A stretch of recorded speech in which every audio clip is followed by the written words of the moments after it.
Por isso, abra sua Bíblia no Evangelho de Jesus, segundo escreveu Lucas, no capítulo 13, a partir do versículo 10. Lucas 13, versículo 10. Vamos acompanhar a leitura da palavra. Diz assim: E ensinava no sábado, numa das sinagogas, e eis que estava ali uma mulher que tinha um espírito de enfermidade, e havia 18 anos. Ela andava curvada, e não podia de modo algum endireitar-se. E vendo-o a Jesus, chamou a si, e disse: Mulher, estás livre da tua enfermidade. E pôs as mãos sobre ela, e logo ela se endireitou, e glorificava a Deus. Que bênção! Depois de 18 anos, uma mulher andando curvada, Jesus entra para ensinar na sinagoga, vê ela e fala: mulher, tu estás curada. Isso é motivo da gente dar glória a Deus, da gente dar aleluia dentro da igreja. E eu esperava talvez esse tipo de reação do povo dessa sinagoga, do povo dessa igreja. Só que nem todo mundo estava tão feliz assim. Olha aqui o versículo 14. E tomando a palavra, o príncipe da sinagoga, isso aqui é o pastor daquela igreja, o pastor da sinagoga, olha o que ele falou: indignado, porque Jesus curava no sábado, o pastor da igreja disse assim à multidão: 6 dias há em que é mister trabalhar, nestes, pois, vinde para serdes curados, e não no dia do sábado. E respondeu-lhe Jesus: porém, o Senhor disse: hipócrita, no sábado não desprende da manjedoura cada um de vós o seu boi, o jumento, e não leva ele para beber? E não convinha soltar desta prisão, no dia do sábado, esta filha de Abraão, a qual há 18 anos Satanás tinha presa? E dizendo ele isto, todos os seus adversários ficaram envergonhados. E todo o povo se alegrava por todas as coisas gloriosas que eram feitas por ele. Uau! Se você ama a Bíblia, diga: eu amo a palavra de Deus. Eu não acabei a leitura ainda não, mas deixa eu abrir um parêntese aqui. Jesus, ele conhece o nosso pensamento. Ele conhece as nossas intenções. Então, quando Jesus entra nessa sinagoga para ensinar, ele vê uma mulher que está enferma há 18 anos. E ele cura essa mulher. Só que os religiosos hipócritas daquela igreja, daquele local, ficaram indignados porque Jesus fez isso no sábado. Mas Jesus bem sabia que eles também faziam trabalho no sábado. Quando eles voltavam para a casa deles, soltavam seus bois para comer no pasto, para tomar água, para alimentar. Então, Jesus, sabendo o que eles faziam, sabia que aquilo era hipocrisia. Então, ele falou: que negócio é esse? Com espanto. Você está reclamando de mim por trazer cura, por abençoar uma mulher no sábado?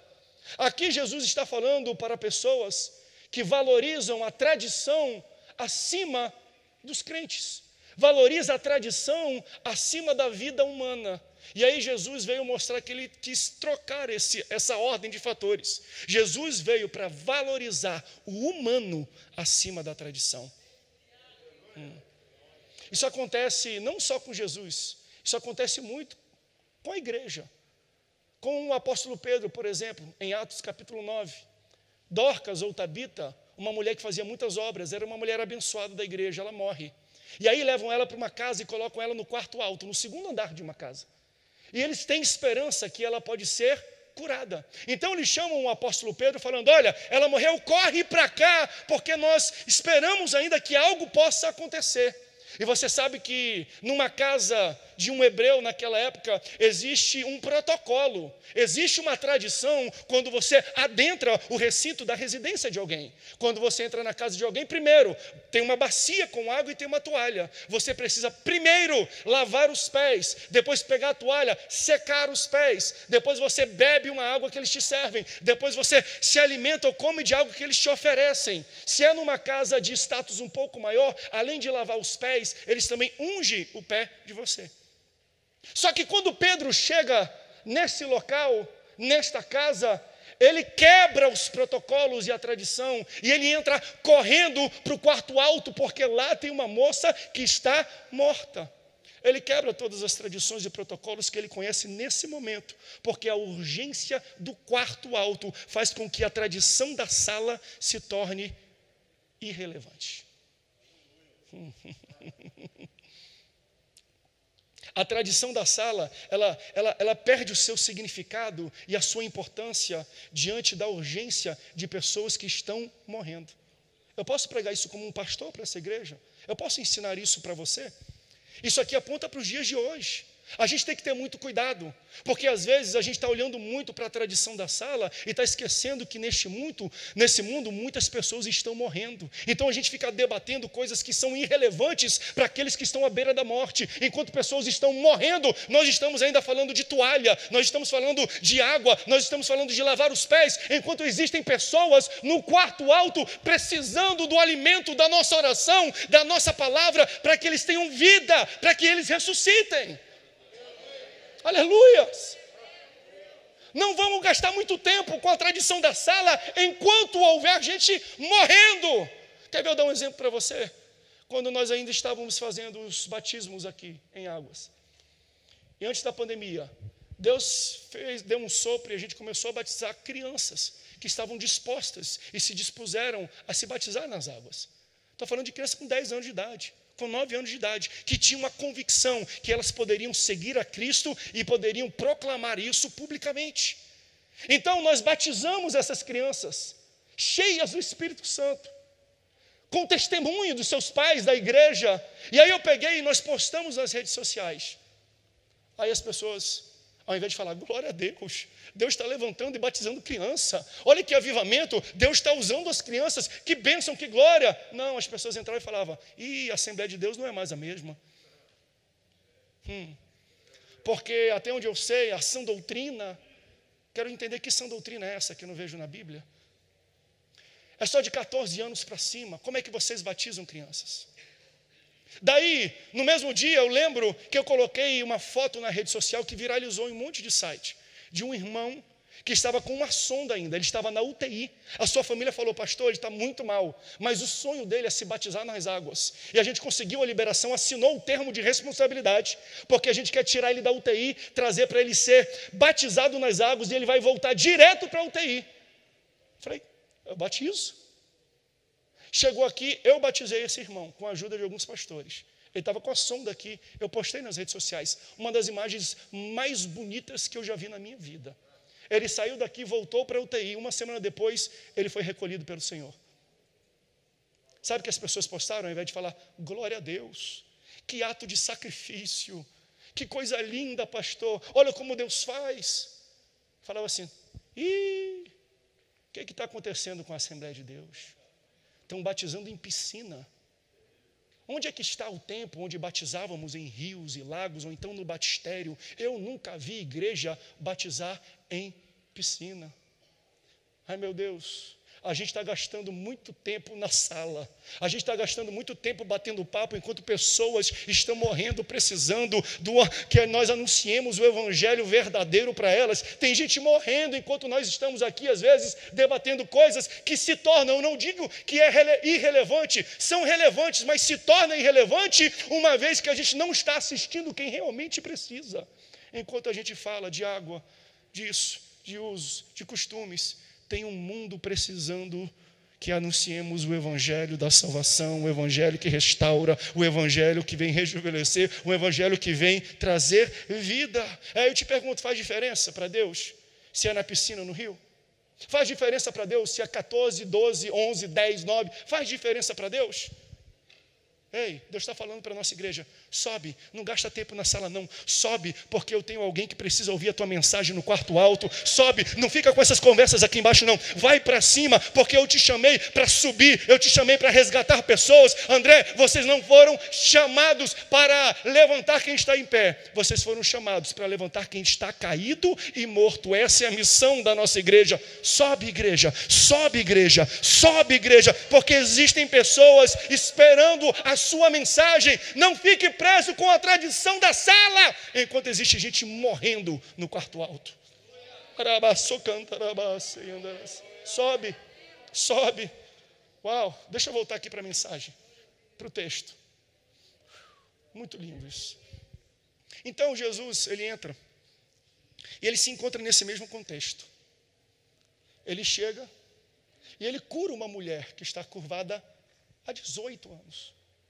E aí quando ele curva, os caras falam, não pode hoje. Eles inserem a tradição, ele fala assim, ó, eu prefiro ver ela enferma, eu prefiro ver ela doente, do que quebrar a tradição. É isso que eles estão falando para Jesus. E Jesus confronta esses homens falando, isso é um absurdo que vocês estão falando. Mas sabe o que é interessante? É que Jesus ele entra numa sinagoga sempre para ensinar. Não é normal Jesus entrar numa sinagoga para fazer curas. Ele entra numa sinagoga para pregar, para trazer a mensagem do Evangelho e para trazer um ensinamento.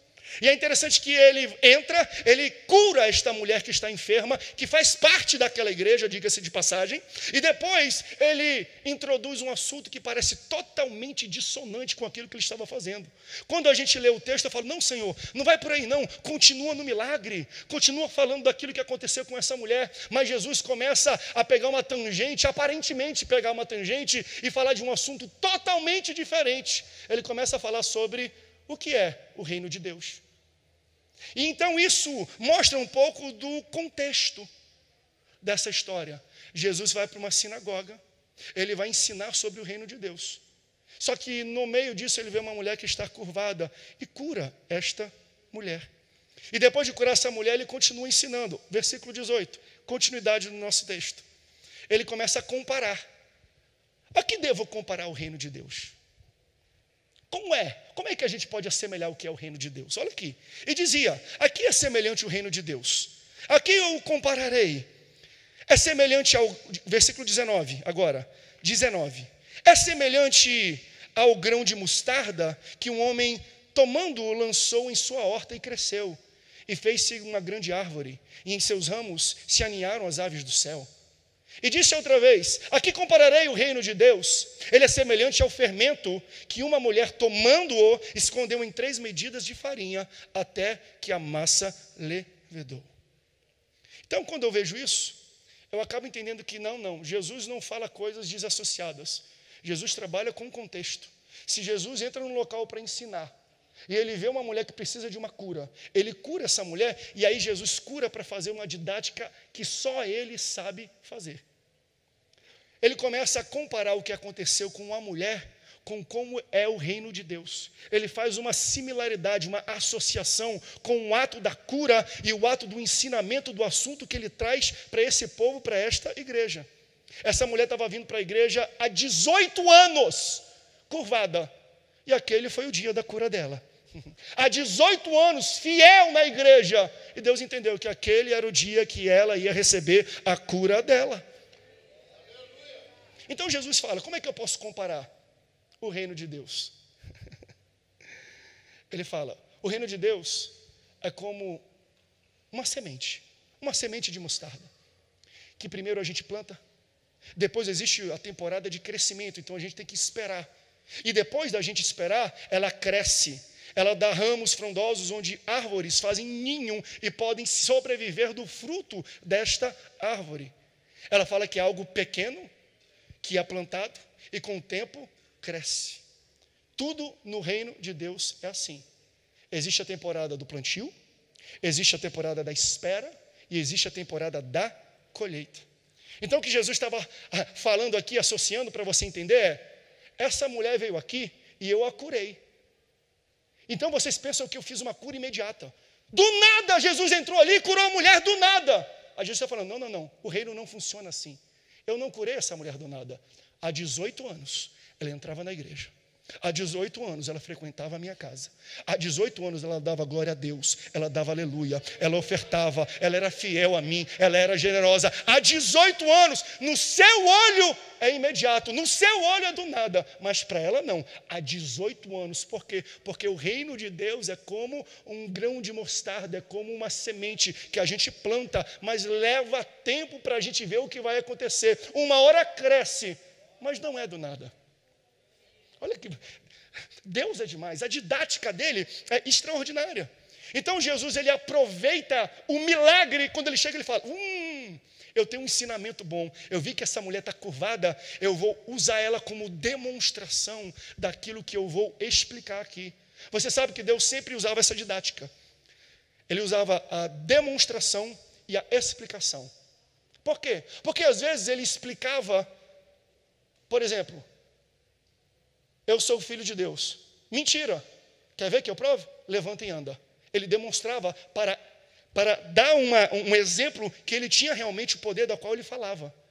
Então, quando ele explicava e ninguém entendia, ele demonstrava. Mas, às vezes, ele demonstrava e as pessoas não entendiam o ensinamento da demonstração e do milagre. Então, ele tinha que explicar. Ele usava sempre as duas didáticas. Então, quando ele entra nessa sinagoga, ele entende, eu vou ter que usar as duas didáticas aqui, porque eles são muito tradicionais, são muito cabeça fechada, e eles não vão entender. Então, o que Jesus faz aqui? Ele entra, ele demonstra o poder dele através da cura, e depois ele pega a cura e insere a cura dentro do ensinamento que ele está dando para aquelas pessoas. Ele faz uma analogia entre a cura da mulher e como é o reino de Deus. E ele fala, o reino de Deus é assim. Vocês estão vendo a manifestação agora, mas ela não começou agora. Vocês estão vendo a igreja aqui, abençoada, frondosa, crescente, mas o crescimento não é do nada. Antes de nós, muita gente teve que lagrimar, muita gente teve que orar, muita gente teve que ofertar. Nós estamos talvez no momento de colheita, mas houve um momento de plantio, houve um momento de espera para regar. Nada no reino de Deus é do nada. Nada acontece do nada. Sempre haverá um tempo de plantio, um tempo de espera e um tempo de colheita. O que nós vivemos como igreja é um resultado de muito jejum, é um resultado de muita oração, é um resultado de muita consagração, é um resultado de muita separação, é o resultado de muito evangelismo, é o resultado de muita gente sendo perseguida, é o resultado de gente que foi antes de nós, que não tinha o que nós temos e começaram a plantar e começaram a regar, e nós hoje talvez estejamos colhendo. Não é do nada o que nós estamos experimentando hoje, porque nada no reino de Deus é do nada. Jesus está explicando, tanto na demonstração quanto na explicação. Quer ver? Ele usa a mesma analogia de semente em uma outra parábola, a parábola do semeador. Ele fala que o semeador vai e ele lança sementes, e essas sementes elas caem em 4 tipos de solos diferentes. Primeiro cai à beira da estrada, depois cai nos espinhos, depois cai num solo que tem muita pedra, de pedregulhos, e cai num solo fértil. Primeiro, eu acho sensacional a matemática e a equação que Jesus faz aqui. E quando eu leio isso, ele deixa claro, pastores, para nós, porque ele fala assim, a semente é a pregação da palavra, o solo são as pessoas que recebem. Então ele fala que existem 4 tipos de solo. E quando ele joga, ele fala, parte caiu à beira da estrada, parte caiu em pedregulho, parte caiu em espinhos e parte caiu em um bom solo. Na matemática de Jesus aqui, eu aprendo que quando eu prego para você, eu estou lançando semente. Quando você escuta, você é um solo. E pela matemática de Jesus, apenas 25% das pessoas que escutam o que eu estou pregando aqui vão realmente receber e dar frutos disso. Pela matemática do Senhor, é 1/4. Quantos fazem parte desse 25% aqui? 1/4. Aqui, ó, matemática. E a primeira descrição é a semente que cai à beira do caminho. E ele fala, a semente que cai à beira do caminho é como se eu lançasse e quando fosse germinar ou entrar no solo, logo vem Satanás e suga, e toma, e recolhe, e arranca a palavra do coração das pessoas. E aí quando ele faz esse ensinamento, você lembra da didática de Jesus? Ele demonstra e explica. E às vezes ele explica para depois demonstrar. Então Jesus aqui está explicando para o povo. É assim que é o reino de Deus. É assim que a palavra é germinada. É assim que acontece o evangelismo. Nós pregamos sementes e os solos recebem. Mas existe um tipo de solo, que é aquele que está na beira do caminho. Que quando é lançado, logo depois que é lançado, antes de germinar, antes de fazer raiz, o diabo vem e arranca fora. E não consegue fazer. Então Jesus acaba de explicar para os seus discípulos isso. E eles ficam questionando, será? Como é que funciona isso? E ele percebe que os discípulos não entenderam esse ensinamento. Então ele fala assim, vou ter que demonstrar para eles. Aí ele fala assim, vamos para o outro lado. Entre no barco, vamos para o outro lado. Aí Jesus, que deu a palavra, qual é a palavra? Vamos para o outro lado. Ele lançou a semente. Aí ele entra no barco, o que ele vai fazer? Ele vai dormir. Por quê? Porque ele entende o processo. O processo é plantar, esperar, para depois você arrancar, pegar os frutos daquilo que você plantou.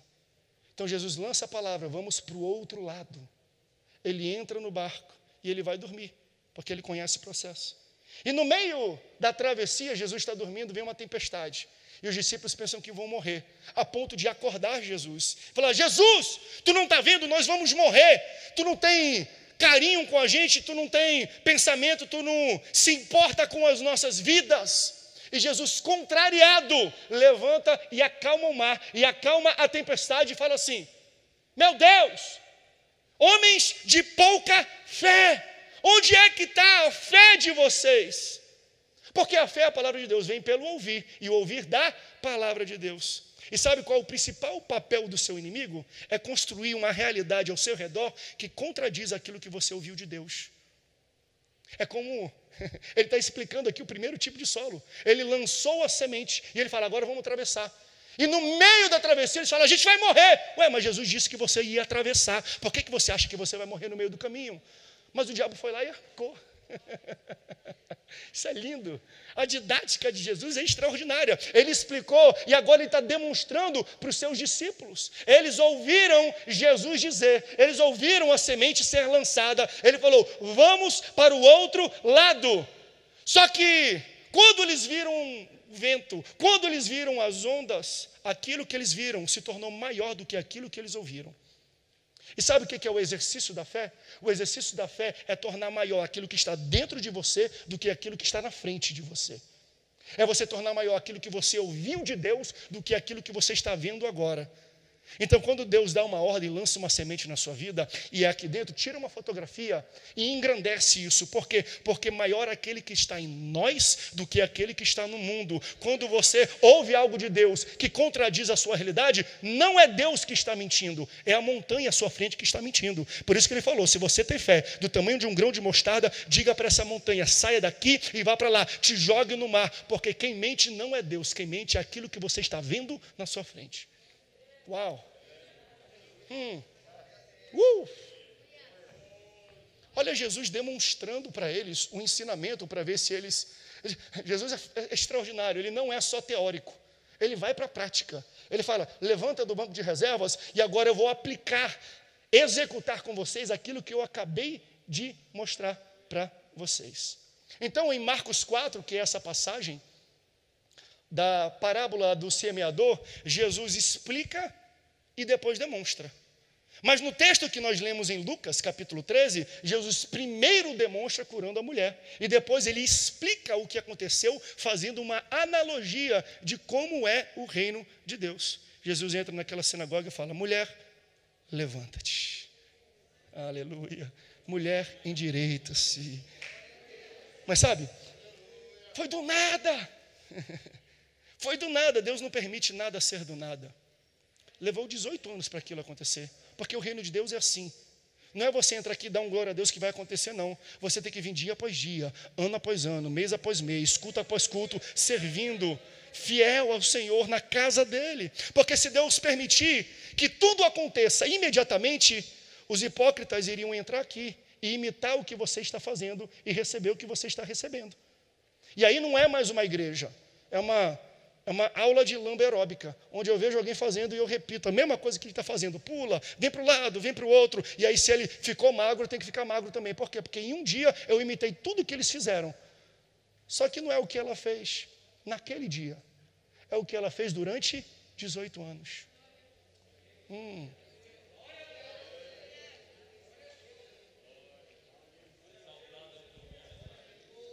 Se tudo é só dar um glória a Deus, um aleluia, vem para a campanha da porta aberta, 7 domingos e você vai receber a cura. Não é 7 domingos não, foram 18 anos indo para a igreja. Pode acelerar o processo, pode trazer mais fé? Até pode, mas não é simples assim não. Não são os 3 passos para a cura, não é assim que funciona no reino de Deus. No reino de Deus é como uma semente que você planta. E depois de plantio, existe o tempo da espera. E depois do tempo da espera, vai crescer a árvore até ter galhos fortes e dar o fruto que você tanto espera. Se a gente entendesse que fosse imediato, hipócritas entrariam aqui e eles iam fazer o que você faz, para receber o que você recebeu, sem pagar o preço que você pagou. Tem que ter preço. É relacionamento. Leva tempo. Por que eu estou falando isso? Porque a gente vem pregando sobre isso. E às vezes você pode ter a ideia que, não, é entrar lá e é a gente pular, é a gente quebrar o vaso, é a gente fazer a maior adoração e vai acontecer tudo. Calma, existe um processo. Você pode iniciar através disso. Mas o reino de Deus, Jesus está explicando aqui, é assim. É como se fosse uma conta bancária que você vai depositando, até chegar na maturidade financeira e aquilo tudo foi liberado diante de você. Você tem que acumular capital. Você tem que encher o balde, devagarzinho, dia após dia. Você vem no culto, você enche um pouco. Da sua oferta, você enche um pouco. Aí passa um dia, uma semana, um mês, um ano, 10 anos, 18 anos. O reino de Deus não se resume ao dia que aquela mulher levantou. Muita gente prega isso. Como é que é a igreja, como é que é o reino de Deus? Aí você entra aqui e a mulher que estava curvada levanta. Não. O que o Senhor está falando é, isso também faz parte do reino de Deus. Mas não esqueça dos 18 anos de fidelidade que ela serviu na casa.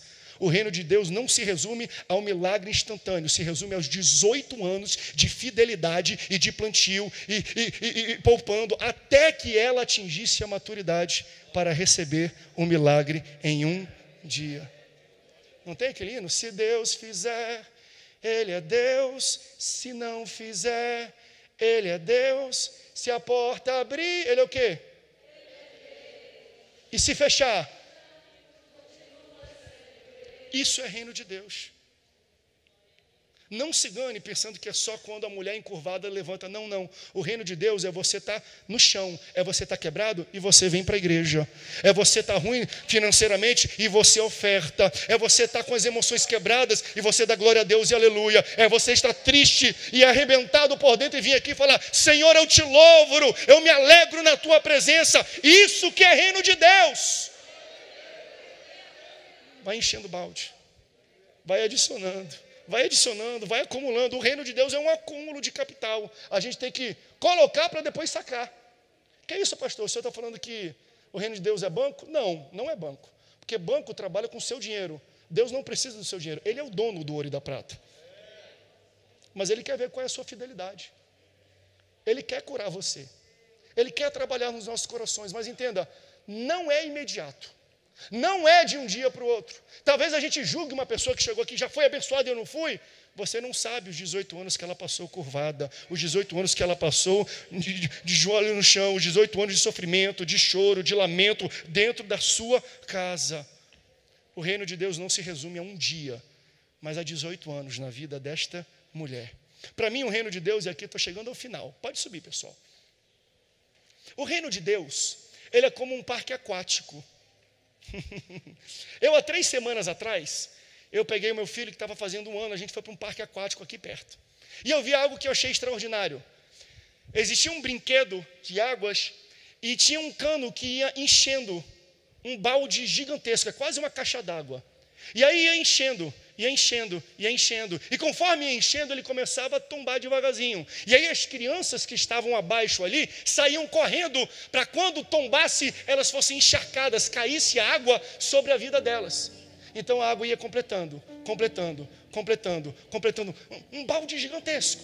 E aí o balde ia fazendo assim, devagarzinho, dia após dia, louvor após louvor, oração após oração, fidelidade. Senhor, está duro hoje, mas eu vou para a igreja. Senhor, está muito difícil, mas eu vou para a igreja. Senhor, não estou aguentando, mas eu vou para a igreja. E você vai adicionando água dentro desse balde, você vai acumulando dentro desse balde, e daqui a pouco ele vai dobrando assim, ele vai pendendo para cá, até que cai sobre você as ricas bênçãos, a cura, a prosperidade, a resposta de Deus. Entenda, é tudo cumulativo, não é do dia para a noite. Aprenda isso. Isso é maturidade cristã. É saber que eu preciso acumular para um dia recair sobre mim tudo aquilo que eu coloquei diante de Deus. E aí o balde cai assim, e encharca as crianças e cai sobre a vida dessas crianças. Hoje eu creio que Deus está fazendo isso na vida de alguém. Sabe por quê? Que eu não sei, eu não conheço o seu tempo, eu não sei o quanto você já depositou ou acumulou, mas quem sabe, você não está de um glória a Deus. A distância entre Deus derramar o balde na sua vida é um aleluia, é uma oferta, é um levantar de mãos. Eu não sei quanto você já acumulou, mas eu creio que hoje Deus vai derramar o balde na vida de pessoas aqui. Hoje terá cura, hoje terá libertação, hoje terá causas julgadas diante de Deus. Eu não sei, mas eu sinto que existe um balde pertinho de derramar na vida de alguém. Para essa mulher levou 18 anos, para você não sei quanto, mas quem sabe aqui tem uma pessoa que está a glória a Deus de distância, que está a uma oração de distância, uma língua estranha de distância, uma palma de distância, eu não sei, talvez um canto de distância, de Deus derramar e fazer recair sobre a sua vida tudo aquilo que você tem demonstrado de fidelidade durante toda a sua vida. Daniel orou. Aí um dia ele resolveu, vou jejuar durante 21 dias. Então ele ora para Deus e no primeiro dia, a Bíblia fala, quando Daniel entra no jejum, no seu primeiro dia ele faz uma oração. E Deus responde a oração de Daniel no primeiro dia do jejum. Não foi quando fechou o jejum, não. Ele já tinha acumulado muita coisa no primeiro dia. Mas a palavra de Deus fala que quando o anjo vinha trazendo a resposta de Daniel, ele ficou engatado numa guerra espiritual nas regiões celestiais. Então ele orou, Deus falou assim, ó, leva a bênção para Daniel, leva a bênção para Maria, leva a bênção para o Ricardo, leva a bênção para o Salvador, leva a bênção para Leila, leva para ela a bênção. Na primeira oração, aí fala que ficou retido no mundo espiritual, até que ele jejuou. E no 21º dia de jejum, ele foi acumulando, ele foi enchendo o balde, ele foi acumulando. Quando chegou 21 dias de jejum, e Deus viu o acúmulo e falou assim, não tem mais como segurar, não aguenta mais nenhuma gota. Ele envia um arcanjo de guerra. Ele envia Miguel. Ele rompe com as estratégias, com as milícias do inferno. E ele faz chegar a bênção de Daniel nas mãos dele. Sabe o que eu acredito? Que às vezes a gente está vivendo situações assim, de pessoas que estão há anos orando e buscando a Deus por um milagre e por uma resposta. E às vezes a gente está a uma oração de distância, a glória a Deus de distância. Sabe o que Deus estava ministrando ao meu coração? Talvez essa noite Deus vai derramar sobre a vida de alguém não só uma bênção, mas 30 anos de pedido de oração. Sabe o que é isso? Uma enxurrada. Sabe quando quebra a barragem? Eu acho que hoje Deus vai romper a barragem na vida de pessoas aqui, e você não vai receber só uma bênção, não. 30 anos de oração que você não recebeu, é hoje que Deus vai derramar esse balde na sua vida. Deus vai romper. E quem sabe tem famílias aqui, fica em pé, dá um glória a Deus, que eu acho que hoje Deus está esperando um glória a Deus diferente, um aleluia, uma adoração diferente. Deus está esperando algo, porque Ele está a glória a Deus de distância, a um pulo, a um aleluia, a um sapateado, a uma língua estranha de te responder. Tem gente que já está orando há 10 anos aqui, 15 anos aqui, tem gente aqui que ora há 20 anos. Eu creio que hoje Ele vai romper e você vai receber 20 anos de resposta, 20 anos de fidelidade, 20 anos de generosidade, 20 anos na casa de Deus irão recair essa noite sobre a sua vida. Você pode abrir a sua boca e louvar?